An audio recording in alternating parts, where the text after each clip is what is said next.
Giscard, Mitterrand, Chirac, Sarkozy, Hollande, Macron, toujours plus loin dans la médiocrité. On ne vote plus que pour une marionnette au service des lobbies et des grandes puissances mondiales. Alors après tout, on peut bien se demander si un roi au pouvoir... Hello there.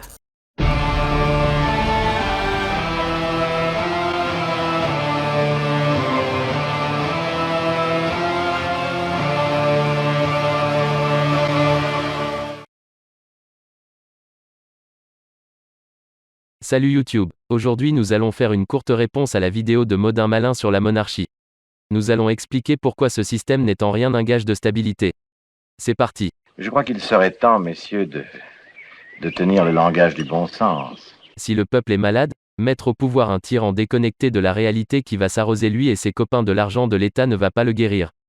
Pendant la Seconde Guerre mondiale, les chefs alliés ont cru que le modèle de pouvoir fort de l'Allemagne nazie favorisait l'efficacité, notamment dans la production d'armement qui lui tenait tant à cœur. Albert Speer, qui a été ministre de l'Armement, a expliqué dans son livre Au cœur du Troisième Reich, que c'était en réalité le contraire.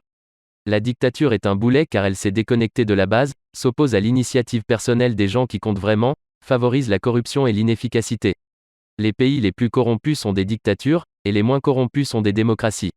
J'entends bien l'argument du peuple qui serait déculturé, mais pour voter pour ou contre la peine de mort, pour ou contre l'immigration, il n'y a pas besoin de sortir de Sciences Po ou de Polytechnique. La démocratie c'est justement la méritocratie. S'il y a bien des gens qui ne sont pas supérieurs intellectuellement à la masse, ce sont justement les nobles consanguins qui héritent de leur pouvoir, C'est le Nord. C'est le Nord. et sans jamais rendre de compte de leurs échecs. Le tyran qui hérite du pouvoir va juste s'en mettre plein les fouilles, gâter ses copains et sa famille aux dépens de la communauté, et favoriser les intérêts de situations faciles minables.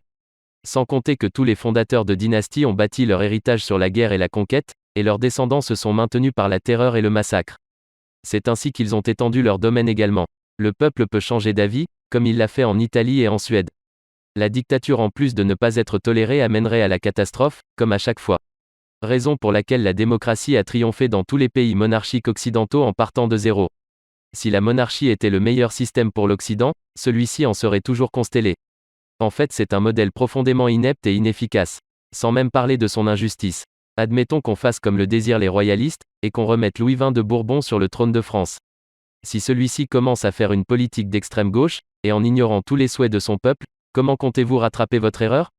Vous ne pouvez pas. Il est bien plus difficile de changer de roi que de président. La seule solution c'est la révolution hostile par les armes, puisque la voie démocratique n'existera tout simplement plus. Et vous aurez également affaire à ces partisans de gauche qui feront tout pour le maintenir au pouvoir. C'est cela le projet que vous proposez? On joue à la roulette russe avec notre dirigeant, et si celui-ci ne fait pas l'affaire on plonge le pays dans la violence et le chaos pour en imposer un autre? L'Europe antique si magnifique soit-elle, était républicaine.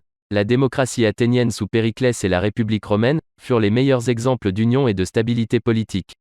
Des sociétés de citoyens travailleurs et soldats qui plaçaient les notions d'honneur, de perfection au plus haut, donc bien avant la vision marchande du monde. Cette malédiction que la christianisation de l'Empire romain nous a imposée doit être rejetée sans concession. Sans compter que la monarchie n'est pas une conception européenne du pouvoir mais une conception levantine. Les peuples se sont rebellés contre les rois, et ceux qui subsistent aujourd'hui ont dû faire d'énormes concessions au peuple et leur pouvoir est réduit à presque rien, comme au Royaume-Uni. Pour citer le député et sénateur bruxellois Francis Delperrey, il faut se situer dans la société politique d'aujourd'hui. En laissant aux historiens le soin d'établir le bilan de Charles V, de Louis XIV ou de Frédéric II. Et de disserter sur les mérites et défauts de Louis-Philippe, de Victoria ou d'Albert Ier. Il faut être de son temps. Aux côtés d'Henri, de Willem-Alexander ou de Felipe VI.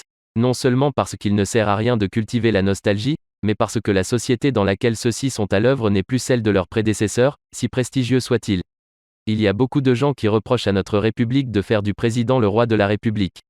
Alors pourquoi abolir la République et ne garder que la monarchie comme chef de l'État? Les royalistes croient que la monarchie garantira la stabilité de nos institutions. La France a-t-elle été si instable depuis 1958 que le pays est devenu ingouvernable? Je ne crois pas. Par contre ce fut le cas pour la monarchie. C'est même pour cela qu'elle a été abolie. Les royalistes soutiennent également qu'un roi à la tête de l'État unirait son peuple et supprimerait les divisions politiques au sein de la population. C'est un mensonge. Le problème c'est que la disparition de cette scission politique se reportera sur l'élection des députés, puisque les monarchistes sont plutôt partisans d'une monarchie parlementaire plutôt qu'une monarchie absolue, donc au final ça ne changera pas grand-chose. Au final, si les Français aiment le faste et l'étiquette de la monarchie, et aiment les magazines qui racontent la vie de ces monarques à l'autre bout de la terre. Leur mémoire collective leur rappelle aussi ce que fut la monarchie française et ce qui a conduit les Français pendant la Révolution française à décapiter leur roi et à abolir la monarchie. Qu'on le veuille ou non, la monarchie française est intéressante à étudier dans les livres d'histoire, ou pour montrer la vie de ces têtes couronnées dans un monde éloigné du quotidien des Français, mais rejetées lorsqu'il s'agit de gouverner le pays. Les Français aiment changer de chef d'État de temps en temps, quand ils ne sont pas satisfaits de son travail. Ce qui serait impossible dans une monarchie comme on l'a expliqué précédemment. Prenons l'exemple de Vladimir Poutine ou d'Erdogan.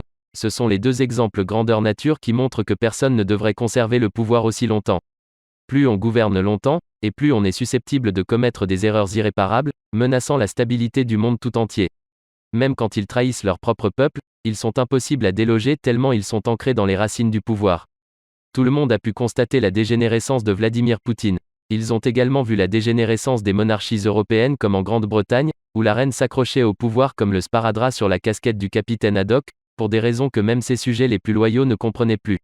En bref, si les Français ont choisi la République plutôt que la dictature monarchique, et continuent de le faire à chaque élection, c'est parce qu'ils considèrent que celle-ci, même imparfaite, est préférable à un véritable tyran sans aucun contre-pouvoir à la tête de l'État. La monarchie en tant que divertissement, oui. En tant que régime politique, plus jamais.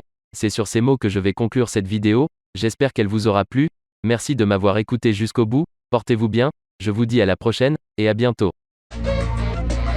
Le pouvoir, il pousse les gens à l'homicide. Le pouvoir, il pousse les gens au suicide. Le pouvoir, nous pompe comme un moustique jurassique. Le pouvoir, balançons-lui de l'insecticide. Le pouvoir, il pousse les gens à l'homicide. Le pouvoir, il pousse les gens au suicide. Le pouvoir, nous pompe comme un moustique jurassique. Le pouvoir, balançons-lui de l'insecticide.